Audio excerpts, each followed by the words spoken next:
Quando e como quebrar o sigilo em caso de suicídio? Esse é um tema de extrema importância para a gente. Hoje a gente vai sair dessa live sabendo e sem essa dúvida, podendo ter reflexões muito mais seguras com relação a esse caso que é muito comum de aparecer nos consultórios de psicologia. Uma das coisas que a gente tem que perceber é que existem níveis desse suicídio, né? E também existe uma questão de aprofundamento ou falta de conhecimento também sobre as questões sociais, as questões amplas que envolvem esse suicídio, né? As questões morais, elas estão muito ligadas ao entendimento social com relação ao suicídio, né? Como se o suicídio fosse algo pecaminoso, algo ou para chamar atenção de uma forma negativa, né? Dizendo assim. Agora, quando a gente se depara com esse tema, a primeira coisa que a gente tem que perceber é como é que eu estou lidando com esse tema, né? Que tipo de conhecimento eu tenho com relação a esse tema, com relação a essa fala desse paciente, inclusive com relação ao que nossas abordagens da psicologia falam sobre esse tema. Vamos começar. No nosso Conselho de Ética, no artigo 10, o nosso Conselho Federal de Psicologia, ele coloca ali que é importante, né, dentro da quebra do sigilo, a busca pelo menor prejuízo. Isso é um pouco abstrato, né? Isso é um pouco subjetivo também. Menor prejuízo, então quer dizer que a gente vai ter que avaliar esse menor prejuízo, né? Ninguém vai dizer pra gente, até porque o paciente é nosso.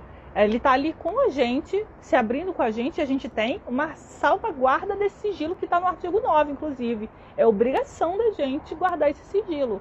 O direito desse paciente é uma obrigação nossa. Porém, quando há riscos de vida, quando há riscos, né, desse maior prejuízo para essa pessoa, nós psicólogos vamos avaliar. Por isso que a gente tem que estar muito bem amparado das nossas abordagens, das nossas avaliações, né, dos nossos contextos teóricos, para que a gente não faça uma avaliação leiga, subjetiva e moral sobre nosso entendimento leigo da situação, como uma pessoa, né, do senso comum aí. Agora é um ponto bem interessante. A quebra de sigilo, ela não é bem um dever em todos os casos do psicólogo. Em alguns casos em casos de violência, negligência contra a criança ou incapaz de modo geral, idoso, uma pessoa com deficiência, violência doméstica, né, a um nível que a gente está vendo de desenvolvimento progressivo, é um dever do psicólogo, tá? Então é uma obrigação da gente fazer da gente quebrar esse sigilo, né, para uma denúncia, alguma coisa desse tipo. Agora, no caso do suicídio, ele nem sempre está colocado ali como um dever, e sim como um direito nosso. Olha que interessante. Um direito do psicólogo quebrar o sigilo no caso do suicídio, sim. Porém, esse direito ele não pode ser de forma aleatória, do jeito que a gente quiser, na hora que a gente quiser, de uma forma sem um contexto, sem uma explicação técnica do porquê que a gente fez aquilo. Agora, para facilitar esse tema, o que a gente pode fazer com relação a pensar nessa quebra de sigilo? Vamos para alguns passos aí que eu acho que da nossa atividade prática que pode facilitar esse entendimento. O paciente está ali na nossa frente e ele de repente relata que pensa em se matar. Esse relato por si só não é um relato para a gente sair desesperado, agora eu quero quebrar um sigilo aí. Não é para a gente fazer isso, né? Esse relato é um relato para a gente avaliar. Dentro do nosso processo de avaliação com pessoas a nível de suicídio, né, já com ideação suicida, nível de suicídio é já a nível de ideação, ideia, pensamento. Ter uma ideia da possibilidade de querer se matar. Isso é a ideação suicida, né? Mas quando a gente está diante dessa ação suicida, ela tem que ser avaliada, que a gente chama de avaliação de risco. Essa avaliação de risco ela pode ser bem detalhada, que ela pode ser olhada a nível de gravidade. Só que isso, gente, a pessoa não pula de uma posição e vai para a última posição de uma hora para outra. Ela é um desenvolvimento, né? É um processo de desenvolvimento. No caso da ideação suicida também é um processo de desenvolvimento. Então a gente avaliar, fazer uma análise de risco dessa fala Porque pode ser uma pessoa que não tem um diagnóstico de depressão. Essa pessoa está passando por uma pressão externa muito grande, não está tendo instrumentos para lidar. Aí ela fala, ai, vontade de desistir de tudo, vontade de morrer. Numa fala emocional, numa fala... E a gente tem que ser atento a isso. A gente no processo terapêutico, a gente está em acompanhamento constante com essa pessoa. Então, nessa análise de risco, a gente vai avaliar ali riscos leves. Aí, o que significa o risco leve de suicídio, né? Se a gente pode pensar assim, né? Aquela pessoa que tá, né, ainda está em funcionamento na vida, mas ela já está esboçando, né? Ai, sinceridade, às vezes eu acho assim que minha vida não dá para nada, eu não, sabe, não sirvo para nada, se eu morrer, eu acho que ia ser a melhor coisa. Esse tipo de fala é a ideação suicida. Ela já está na classe das pessoas com ideação suicida. Então a gente tem que ser muito sensível e muito coerente com essa quebra de sigilo. Gente, agora, a gente tem que entender várias situações ali. Esse paciente, ele tem um vínculo com você. E a quebra de sigilo pode ser uma ameaça a esse vínculo. Mas será que tem uma forma da gente ter essa conversa com ele sobre a possibilidade de quebra de sigilo? Né, sempre mostrando para ele que ele nunca vai ser o último a saber, ele vai sempre ser o primeiro e a gente vai conversar sempre sobre isso. Mas tem uma forma de fazer para que ele tenha mais chances dele concordar e até querer essa quebra de sigilo? Sim, gente, existe. Muitas pessoas entram num processo terapêutico sem saber o que estão fazendo ali, sem entender o que estão fazendo ali.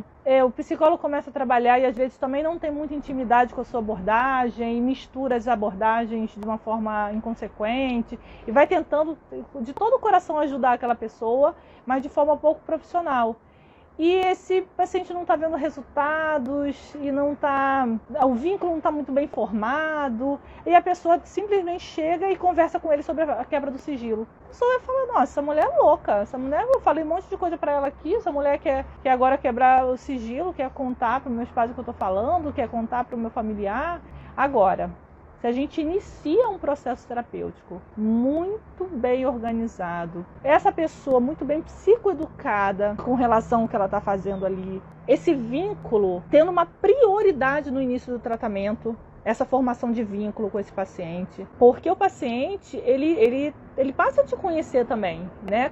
Claro, como profissional, não vai te conhecer intimamente, mas ele vai te conhecer como profissional. Essa ética que você passa para ele, essa segurança nas suas atividades, essa ética com relação ao trabalho em si. Você é um profissional que não fica faltando toda hora, um profissional que não fica fala uma coisa, depois fala outra, ou se mostra muito inseguro. Você é um profissional que você está ali realmente envolvido, né, empático com aquilo. Você não é um profissional que entra na falha de julgar ou de não ter empatia com relação àquilo, às questões dele. Então esse profissional, ele tem uma chance muito grande de que o paciente, ele confie mais em você com relação à sua psicoeducação. Então a gente falou ali da parte leve, né, da ideação suicida, do início.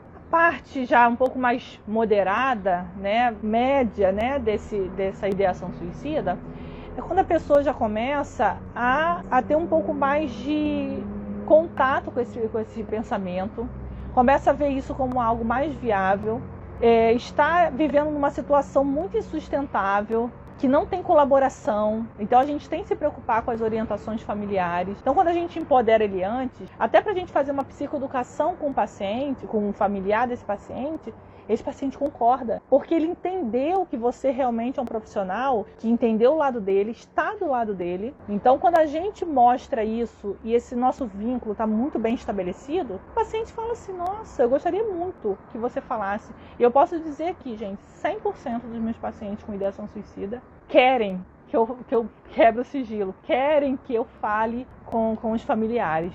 Porque na verdade eles não querem se matar. Eles querem resolver uma dor, um problema que para eles não tem solução. Então, tá, a média. A gente vai para risco grave, né? O risco grave começa a gente a ter algo muito preocupante, né? Que é o próprio planejamento. A pessoa já tem tudo planejado. Ela já sabe como ela vai fazer, ela já tem os meios de como ela vai fazer, ela já tem instrumentária para aquilo, eu tenho medicação que eu guardei, eu estou juntando, eu não estou tomando e estou juntando, ou sei lá, né? Ou tem arma, ou tem acesso fácil a algum tipo de instrumentos, né, para o suicídio, ou ela tem, ou seja, ou ela vai sair dali, vai fazer alguma coisa relacionada ao trânsito, afogamento, sei lá, ela tem acesso a isso, e ela está decidida. Eu vejo assim, quando o conselho fala que em casos de, nem todos os casos, né, são casos relacionados a dever do psicólogo e sim a direito, eu acho que é nos casos mais leves. Eu acho que a gente pode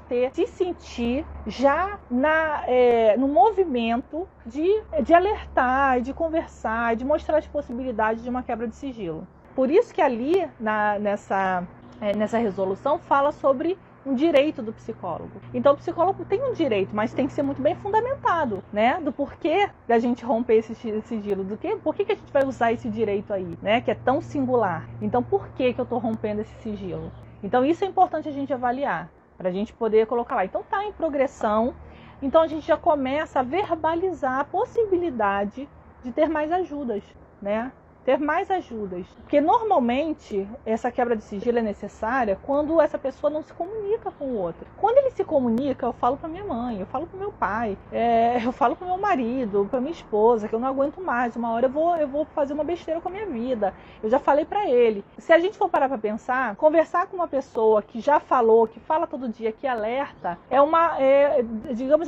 gente tem uma probabilidade maior de se comunicar com a família, né? Porque ele também já está tentando, né? E a gente se coloca como, e se eu ajudar nessa comunicação? E se a gente conversar juntos sobre essa comunicação, sobre o que está acontecendo? Eu mostrando cientificamente o que está acontecendo com você e as possibilidades que a sua família tem de te ajudar, né? Ou não te atrapalhar, né, de uma certa forma. Então, essa possibilidade é mais bem-vinda de uma pessoa que está tentando falar com a família. Olha, eu não aguento mais, eu vou tirar minha vida, não vou aguentar mais, né? É melhor eu sumir então na vida de todo mundo. Essa pessoa que já está dando esses alertas é uma pessoa que tem maior probabilidade de aceitar uma fala de um psicólogo, uma mediação de um psicólogo com a família.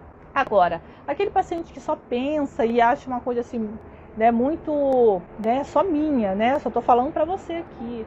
Né? E você começar a conversar com ele sobre a possibilidade da gente conversar com a família, de eu falar sobre isso. E se a sua família mostrasse entendesse essas questões, como seriam, só que ele tem que compreender isso também. Então a gente, nesse processo, a gente mostrando as possibilidades que esse paciente tem, inclusive de usar da nossa mediação com a família, nesse momento de ideação suicida, ele pode aceitar de forma mais coerente, ele pode mostrar de forma assim, ele pode entender aquilo de forma mais autêntica. Poxa, realmente, o que ela está falando tem lógica, né? Então, entendeu. Poxa, eu acho que seria útil ter uma pessoa qualificada, uma pessoa que é um profissional, conversar com a minha família com relação ao que está acontecendo comigo, explicando que eu não sou uma pessoa fraca, que eu não sou uma pessoa, sabe, explicando o que está acontecendo comigo, de uma forma que de repente eu não saberia explicar ou eles não iriam me ouvir, né? Então essa possibilidade é uma possibilidade interessante para ele. Entende, gente, que essas questões, nosso trabalho, a nossa atuação prática, ela é muito abstrata e ela é muito, né, a gente tem que usar muito desse bom senso da gente. Gente, olha, aguardo vocês amanhã, espero ter ajudado, tá, com essa live, espero ter clareado um pouco a reflexão e as possibilidades que vocês têm de como falar, quando falar e por que falar, né, espero que tenha ajudado, tá, gente, ó, beijo, tchau, tchau.